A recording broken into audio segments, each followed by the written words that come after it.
ಪ್ರೀತಿಯ ಗೆಳೆಯರಿಗೆ J S Saraswati ವ್ಲಾಗ್ನಿಂದ ಹೃತ್ಪೂರ್ವಕ ಸ್ವಾಗತಗಳು. ನಾನೀಗ ಸ್ಪ್ರಿಂಗ್ ಆನಿಯನ್, ಈರುಳ್ಳಿ ಹೂವು ಅಂತ ಕನ್ನಡದಲ್ಲಿ ಅಂತೀವಿ ನೋಡಿ, ಇದನ್ನು ಒಂದು ಕಟ್ಟಷ್ಟು ತಗೊಂಡಿದ್ದೀನಿ. ಅದ್ರ ಜೊತೆಗೆ ಆಲೂಗಡ್ಡೆ ಹಾಕಿ ಮಾಡ್ತೇನೆ. ಇದನ್ನು ಸಾಂಬಾರು ಪುಡಿ ಹಾಕಿನೂ ಮಾಡ್ಬೋದು, 2-3 ಥರ 4 ಥರ 5 ಥರ ಮಾಡ್ಬೋದು, ಎಲ್ಲದಕ್ಕೂ ಬಳಸ್ಕೋಬೋದು. ಇದು ಆರೋಗ್ಯದ ದೃಷ್ಟಿಯಿಂದ ಬಹಳ ಒಳ್ಳೆಯದು. ಇದರಲ್ಲಿ ಐರನ್ ಕಂಟೆಂಟ್ ಇರುತ್ತೆ, ಮಿನರಲ್ ಕಂಟೆಂಟ್ ಸಾಕಾದಷ್ಟು ಇರುತ್ತೆ. ಎಷ್ಟು ಬೇಕಾದರೂ ಇದನ್ನು ಸೇವಿಸಿದರೆ ಒಳ್ಳೆಯದು, ತಂಪು ಇರುತ್ತೆ. ಆಯಿತಾ? ಹಸಿರು ತರಕಾರಿ ಹೌದಲ್ವೇ. ಇವಾಗ ನಾನು ಸಾಂಬಾರು ಡೈಲಿ ನಾವು ಉಪಯೋಗಿಸೋ ಸಾಂಬಾರು ಪುಡಿಯನ್ನು ಉಪಯೋಗಿಸಿ ಮಾಡ್ತೀನಿ. ನಿಮಗೆ ಹೇಳಿದ್ದೀನಲ್ವ, ನಾನು ಸಾಂಬಾರು ಪುಡಿ ಮಾಡೋದನ್ನು ಯಾವತ್ತಾದರೂ ತೋರಿಸ್ತೇನೆ. ಅದೇ ಸಾರಿನ ಪುಡಿನೇ, ಅದಕ್ಕೊಂದು ಸ್ವಲ್ಪ ನಾವು ಬೇಳೆಗಳು ಹಾಕಿರ್ತೀವಿ ಅಷ್ಟೇ, ಉದ್ದಿನಬೇಳೆ, ಕಡಲೆಬೇಳೆ. ಅದು ಯಾವ ಥರ ಯಾವ ಪ್ರಮಾಣದಲ್ಲಿ ಹಾಕೋದು ಅಂತ ಒಂದಿನ ಹುರಿದು ನಿಮಗೆ ತೋರಿಸ್ತೀನಿ, ಆಯಿತಾ? ಸಾರಿನ ಪುಡಿ ನಿಮಗೆ ಅಂಗಡಿಗಳಲ್ಲೂ, ಬ್ಯಾಚುಲರ್ಸ್ ಆದರೆ ನಿಮಗೆ ಅಂಗಡಿಗಳಲ್ಲೂ ಸಾರಿನ ಪುಡಿ ಅಂದರೆ ಸಿಗುತ್ತೆ.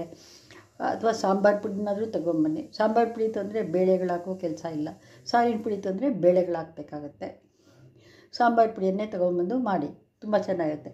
ಅದನ್ನು ಕೊಬ್ಬರಿ ಚೂರು, ತೆಂಗಿನಕಾಯಿ ಚೂರು ಹಾಕಿ ರುಬ್ಬಿ ಹಾಕಿದರೆ ಭಾಳ ಚೆನ್ನಾಗಿರುತ್ತೆ. ಒಂಚೂರು ಹುಳಿ ಹಾಕಬೇಕು, ಟ್ಯಾಮ್ರಿಂಡ್ ಹಾಕಬೇಕು. ಇವಾಗ ಮಾಡೋದಕ್ಕೆ ಶುರು ಮಾಡೋದನ್ನ ಇದನ್ನು ಕಟ್ ಮಾಡಿ ಇದಕ್ಕೆ ಹಾಕ್ತೀನಿ. ಬೇಳೆ ಜೊತೆ, ಕಡಲೆಬೇಳೆ ಜೊತೆ ಮಸಾಲೆ ಕೂಟು ಮಾಡಬೇಕು. ಇದ್ರ ಜೊತೆ ಮಾಡೋದು ನಾವು ಮಾಮೂಲಿ ಬೇಳೆ ಜೊತೆ ಮಾಡಿದ್ರೆ ಕೂಟು ಮಾಡ್ಬೋದು. ಸಾಧಾರಣವಾಗಿ ನಾವು ಸಾಂಬಾರು ಪುಡಿಯನ್ನು ಹಾಕಿ ಮಾಡ್ತೀವಿ. Okay, let us do. ನಾನು ಮತ್ತೆ ಹೋಗ್ತೀನಿ, ದಯವಿಟ್ಟು ಸಬ್ಸ್ಕ್ರೈಬ್ ಮಾಡಿಕೊಳ್ಳಿ. ನನಗೆ ನಿಮ್ಮ ಸಬ್ಸ್ಕ್ರಿಪ್ಷನಿಂದ ಎಷ್ಟೋ ಸಹಾಯ ಮಾಡ್ದಂಗೆ ಆಗುತ್ತೆ, ಅಷ್ಟೇ ಹೊರತು ಇನ್ನೇನಿಲ್ಲ. ಸಬ್ಸ್ಕ್ರೈಬ್ ಮಾಡಿ, ಲೈಕ್ ಮಾಡಿ, ನಾನು ಮುಂದಕ್ಕೆ ಹೋಗಲು ಹೆಲ್ಪ್ ಆಗುತ್ತೆ, ಆಯಿತಾ? ಸಬ್ಸ್ಕ್ರೈಬ್ ಮಾಡುವುದನ್ನು ಮರಿಬೇಡಿ, ಶೇರ್ ಮಾಡಿ, ಲೈಕ್ ಮಾಡಿ.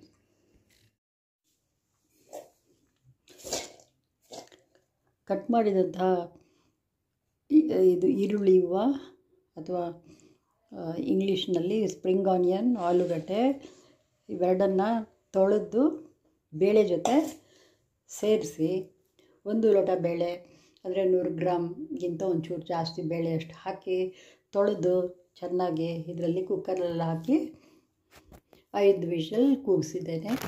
ನಿಮ್ಮ ಮನೇಲಿ ಎಷ್ಟು ವಿಷಲ್ ಹಾಕಿ ಕೂಗಿಸ್ತೀರೋ ಆ ಥರ ಕೂಗಿಸ್ಕೊಳ್ಳಿ. ನಾನಂತೂ 5 ವಿಷಲ್ ಅಂತೂ ಹಾಕಿಸ್ತೀನಿ, ಆಯಿತಾ? ವಿಷಲ್ ಈಗ ಇಳಿದಿದೆ, ಪ್ರೆಷರ್ ಈಗ ಇಳಿದಿದೆ 5 ವಿಷಲ್ಗೆ. ಇವಾಗ ಅದು ತೆಗೆದು ಓಪನ್ ಮಾಡಿ, ನಾನು ಮೊದಲೇ ಒಗ್ಗರಣೆ ಸಿದ್ಧ ಮಾಡಿದ್ದೇನೆ, ಅದರಲ್ಲಿ ಹಾಕ್ಕೊಳ್ತೇನೆ. ನೋಡಿ, 1 ಹಿಡಿ ತುರಿದ ಕೊಬ್ಬರಿಯನ್ನು ಹಾಕಿದ್ದೇನೆ. ಈಗ ಇದು ಬೆಂದು ಸಿದ್ಧವಾಗಿದೆ. ನಾವು ಮಾಮೂಲಿ ಸಾಂಬಾರು ಪುಡಿಯಲ್ಲೇ ಮಾಡಿರತಕ್ಕದ್ದು ಇದು. ಇವಾಗ ಇದಕ್ಕೆ ಒಂಚೂರು ಅರಿಶಿಣ ಹಾಕೋಣ, ರುಚಿಗೆ ತಕ್ಕಷ್ಟು ಉಪ್ಪು ಕೂಡ ಹಾಕಿದ್ದೀನಿ. ಇದು ಚಪಾತಿಯ ಜೊತೆಗೆ ಮತ್ತು ಇಡ್ಲಿ ಜೊತೆಗೆ ಭಾಳ ಚೆನ್ನಾಗಿರುತ್ತೆ. ನೀವು ಒಮ್ಮೆ ಮಾಡಿ ನೋಡಿ, ಬೆಂದ ಮೇಲೆ ನಿಮಗೆ ಇನ್ನೊಂದು ಸಲ ತೋರಿಸ್ತೀನಿ. ಇದು ಕುಕ್ಕರ್ನಲ್ಲಿ ಬೇಯಿಸಿದ್ದೆ ತೊಗರಿಬೇಳೆ ಅಷ್ಟೇ, 150 ಗ್ರಾಮ್ 125 ಗ್ರಾಮ್ ಇರುತ್ತೆ ಅಂತ ಅನಿಸುತ್ತೆ. ನೋಡಿ, ಈ ಲೋಟದಲ್ಲಿ 1 ಲೋಟದಷ್ಟು ತೊಗರಿಬೇಳೆ ಹಾಕಿದ್ದೆ. ಅದ್ರ ಜೊತೆಗೆ ನಿಮಗೆ ತೋರಿಸಿದ್ನಲ್ಲ, 1 ಗಡ್ಡೆ ಆಲೂಗಡ್ಡೆ ಮತ್ತು 1 ಕಟ್ಟು ಇದು ಸ್ಪ್ರಿಂಗ್ ಆನಿಯನ್ ಅಂದರೆ ಈರುಳ್ಳಿ ಹೂವು ಹಾಕಿದ್ದೀನಿ. ಕಲರ್ಫುಲ್ಲಾಗಿದೆ ತಾನೇ ನೋಡಿ, ಭಾಳ ರುಚಿನೂ ಒಳ್ಳೆಯದು. ಮತ್ತು ತುಪ್ಪ ಹಾಕ್ಕೊಂಡು ತಿಂದರೆ ನೀವು 1 ಪಟ್ಟು ಹೆಚ್ಚಿಗೆ ತಿಂತೀರಿ, ತಿನ್ನೋದಕ್ಕಿಂತ ಜಾಸ್ತಿ ತಿಂತೀರಿ. ರುಚಿ ನೋಡಿಕೊಂಡು ಉಪ್ಪು ನೀವು ಖಾರ ಹಾಕ್ಕೋಬೋದು. ಇದೇನು ಕಷ್ಟ ಇಲ್ಲದೆ ಮಾಡೋವಂಥದ್ದು.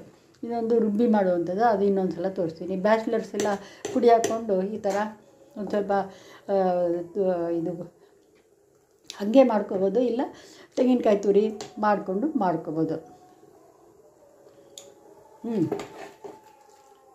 ರಿಯಲಿಟೀಸ್ ಚೆನ್ನಾಗಿದೆ. ಬೆಲ್ಲ ಒಂಚೂರು ಹಾಕ್ಕೋಬೋದು ಬೇಕಾದರೆ.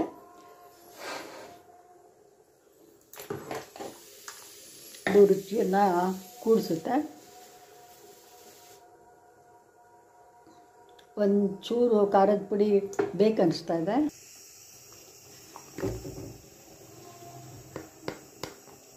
ನೋಡಿ, ಇಷ್ಟು ಹೆಚ್ಚಿಗೆ ಹಾಕಿದೆ. 3 ಹಾಕಿ, ಇದರಲ್ಲಿ 3 ಹಾಕಿ, ಇದು ಹೆಚ್ಚಿಗೆ ಇಷ್ಟು ಹಾಕಿದೆ. 3 ಅಂದ್ರೂ ಜಾಸ್ತಿ ಅಲ್ಲ.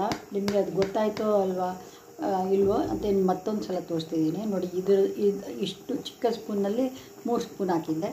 ಅದು ಸಾಲದೇನೋ ಅಂತ ಹೇಳಿಬಿಟ್ಟು ಒಂಚೂರು ಇದು ಸ್ವಲ್ಪ ಸಿಹಿ ಇರುತ್ತಲ್ವ, ಅದಕ್ಕೆ ಇಷ್ಟ ಹಾಕಿದೆ.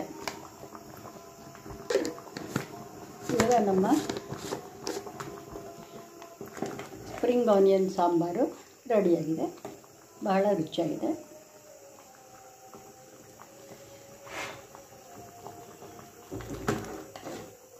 ಮುದ್ದೆಗೂ ಚೆನ್ನಾಗಿರುತ್ತೆ ಆಯಿತಾ, ಎಲ್ಲದಕ್ಕೂ ಚೆನ್ನಾಗಿರುತ್ತೆ. ಚಪಾತಿಗೆ ಎಲ್ಲ ಚೆನ್ನಾಗಿರುತ್ತೆ. ಆರೋಗ್ಯದ ದೃಷ್ಟಿಯಿಂದ ಭಾಳ ಒಳ್ಳೆಯದು. ನೀವು ಮಾಡ್ತಾಯಿರ್ರಿ, ಮಾಡಿ ಸಂತೋಷ ಪಡಿ. ನಿಮ್ಮ ಸ್ನೇಹಿತರಿಗೂ ಶೇರ್ ಮಾಡಿ. ಸಬ್ಸ್ಕ್ರೈಬ್ ಮಾಡೋದನ್ನು ಮರೆಯದಿರಿ. ಜಯ ಸರಸ್ವತಿ ವ್ಲಾಗ್ ಇದು ವಂದನೆಗಳು. ಅಂದರೆ ನಿಮಗೆ ಇನ್ನೂ ಪ್ರೆಸೆಂಟ್ ಮಾಡಿ ತೋರಿಸ್ತಾರೆ. ಅತಿ ಆರೋಗ್ಯಕರವೂ ರುಚಿಕರವೂ ಆದಂತಹ ಸ್ಪ್ರಿಂಗ್ ಆನಿಯನ್ ಮತ್ತು ಆಲೂಗಡ್ಡೆ ಹಾಕಿರುವಂಥ ಸಾಂಬಾರು ರೆಡಿಯಾಗಿದೆ. ನೋಡಿ ಗೆಳೆಯರೆ, ಮುದ್ದೆ, ಅನ್ನ, ಚಪಾತಿ ಯಾವುದಕ್ಕೆ ಆದರೂ ಇದು ಚೆನ್ನಾಗಿರುತ್ತೆ. ರುಚಿ ನೋಡಿದರೆ ಭಾಳ ಚೆನ್ನಾಗಿದೆ. ನೀವು ಮಾಡಿ ಆನಂದಿಸಿ.